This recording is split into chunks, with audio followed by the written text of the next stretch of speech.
But do you think it's like a domino effect with the Knicks? And what I mean by that is land that first big free agent, and then it falls after that, meaning then the other guys will follow, right? As opposed to, let's say, you just for example, you start off with a LeBron, and then a Barnes follows, and then you get an Alston that follows him, because now they see the pieces that the Knicks are trying to build. Whereas it may not fall into place unless you land that premier guy first. In order to obtain decent role players, I think yes, you do need to get a good, solid cast in order to get good role players. Because there's a difference between getting, let's say, a guy like a Matt Barnes versus getting like somebody else that isn't the same. I can't think off the top of my head right now, but yes, if you get the LeBron Jameses, or if you get a Bosh or a Stoudemire in there, then yes, all those decent caliber guys. So the pieces are gonna follow. But it has to start from the top. Then it does have to start from the top, because that's the thing. The Knicks or any other team going after free agency right now is going for the top. They're not looking to sign that role player first. When you're in the Knicks situation where they do have a couple of nice young pieces on that team, Danilo Gallinari, Wilson Chandler, and actually the surprise in the Nate Robinson trade, Bill Walker, who's been working out and doing everything. He lost 15 pounds. 15 pounds. Everything he's had to do. Nutrisystem? No, Weight Watchers. Jenny Craig. Oh. But I figured it was wait, we'll take off the weight. What's that? What is it? Give us a week, we'll take off the weight. What was that? Did you just make that up? No, I'm a Slim Fast maybe. I don't know. I'm just thinking crazy. I think he's making up his own diet over here. Okay, so Bill Walker. 15 pounds. Maybe he was on the Atkins diet. South Beach diet? I know some people did the Atkins diet. It's pretty effective, actually. What is the Atkins diet? Do we even know? No carbs? No carbs diet, yeah. Any carbs. Yeah, so, it's like special bars, and maybe that's what Bill Walker was eating. I don't know. But, look, Bill Walker, he was a surprise when the Knicks picked him up last season. He fits in well with D'Antoni's system, and D'Antoni thinks he has a bit, if he keeps playing and working out and doing what he needs to do, he'll definitely have a spot in the rotation next season. He's athletic, and he didn't really need to lose the weight. He's still a really athletic guy. So I'm curious to see those. This was really more of Gallinari's rookie season. This was Bill Walker's rookie season, being on the Celtics, not getting any minutes. Now these guys are coming in to their second season having actually played. I'd like to see how much better they've gotten, because towards the end of the season, these guys got a lot of minutes. They were winning games. I kind of feel like if they played these guys the whole season, one thing I've always had noticed a shot at making the playoffs. About adding free agents is sometimes the guys that you've already had take a hit. Oh, they do. 100%. I've seen this. Now here's the thing. Let's say you add a guy like LeBron, or even whoever. Even if you add Joe Johnson, is that going to take away from the development of Gallinari? I mean, that's what you got to factor in. It can. It may. It probably will. But I mean, here's the thing. I'm just saying that speaking, in a perfect world, you always want the guys that you already had to maintain the level that they already did, and then for the free agent to come in and gel with them. That's perfect scenario. That's a perfect scenario. But I've seen it. I've seen it so many times where the existing guys in the league on the team now take on this new role and maybe have to readjust. And sometimes it's like a rookie season all over again. And sometimes what happens is that role doesn't really fulfill their qualities of the type of player that they are to the court. Again, Gallinari is somebody who's shown he's got the offensive ability and he could score.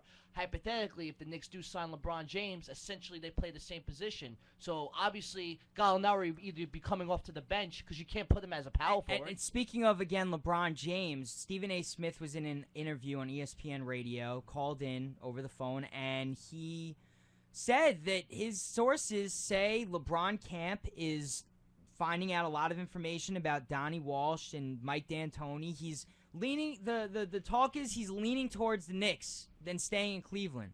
And the fact that everyone's saying Chicago is the place he's going to go and that he's not scared of Michael Jordan's legacy there, we're hearing that he is scared of Michael Jordan's legacy there to win 6 championships. That's a lot to ask someone who doesn't even have one yet. He's got a statue outside. Yeah, he's got a statue outside. I mean, comes to the Knicks, not so much pressure. And there's no statues outside and the the Knicks. way Cleveland's been doing things. Not a Chris Dudley statue. I heard that Tom Izzo not being hired was big. I heard that just he's not happy with the whole Delonte West situation, which is why obviously the Cavs are clearly looking to deal him. What, with his mama? Danny Ferry is out in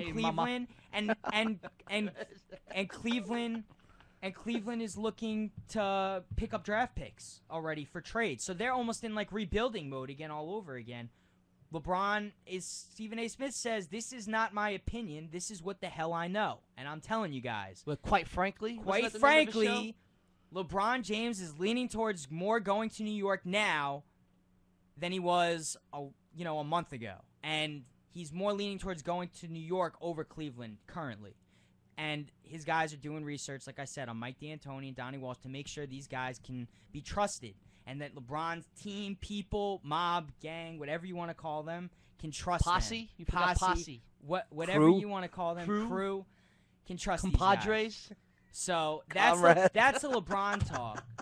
But getting back to all the free agency, what about guys like Kyle Korver? What kind of teams? See, again, a guy like Kyle Korver's the type of player that a championship caliber team will pick up because Kyle Korver's not going to be, he's not going to change the quality of a team. So for him to go to a bad team really won't do anything for Kyle Korver, won't do anything for the bad team. A guy like Kyle Korver, let's say if I'm just a team like the Lakers or a team like Phoenix, right, a team already set up to win. Yeah, that's where Korver goes. I mean, no one's looking at First of all, Korver. who cares about Kyle Korver right now? I understand. What if the Korver family's listening right now? Well, then I'm sorry, Mr. Korver or Mrs. Korver. Don't forget Grandma Korver. I look at Kyle Korver as a big piece to a lot of teams. I feel without Kyle Korver on the Jazz, they wouldn't even come close to. Right, but a big they piece did. to an already playoff team, right? Right. Oh, he's definitely. Can a he bonus. make a borderline playoff team get into the playoffs? Absolutely not. Absolutely not. No, he's not that kind of a factor. But it's not like he's a Malik Rose type of player where he has to be on a winning team to you know what I mean? No, but here's the thing. He can still impact the game. I don't even think Kyle Korver is a sixth man. So I think Kyle Korver might be your seventh or eighth option on a good team. Well, if you play him on a team like the Phoenix Suns or the Knicks and a team where it's more up tempo, he may shine. His numbers will probably increase, and he'll look like an amazing basketball player. So, I mean, if you put him in the right system, the right team picks him up, I think this guy can have a huge impact. I think it's more about the right team as opposed to the right system, only because of we're talking, whereas let's say a guy like John Salmons can be that sixth man off the bench that could really help take a team. Well, Salmon's stock's got to be high now after what he did in the playoffs. Look what he did when he came to Milwaukee this right. year. Where does a player like Tracy McGrady end up? Where do you put Tracy McGrady? Who knows? What team is, because we know he's going to be in the league next season. Someone is going to pick him up. Where's he going, though? Seriously. NBA Live. All right, let's it's actually NBA Elite. It is NBA Elite. Oh, really? Yeah, they changed the name. Come on, man. Michael Jordan is going to be on the cover of NBA 2K. Look, McGrady, just his name is not going to do anything for him anymore. Not anymore. Okay? So where is he going to end up?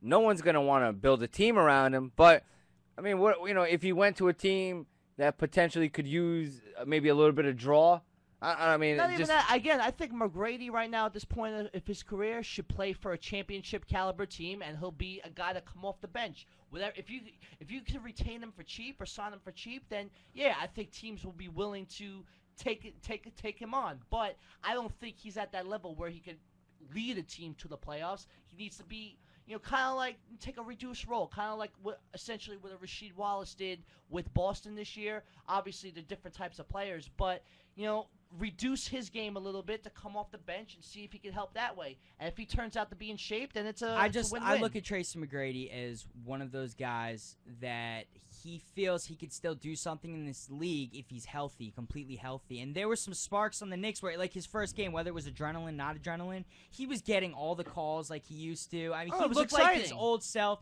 That was probably the best Knick game. So do you think he can help like a young team like Oklahoma City with a little bit of experience? No, because I think Kevin Durant that's gonna impact Kevin Durant. Right, but what I'm saying, McGrady isn't who we always imagine when we think of McGrady. So coming off the bench for the Thunder, maybe a little bit of experience. I don't know if that will work. I don't know if that will work. I don't think it'd work for anybody, really. We don't have time I don't to think he's a talk good player. about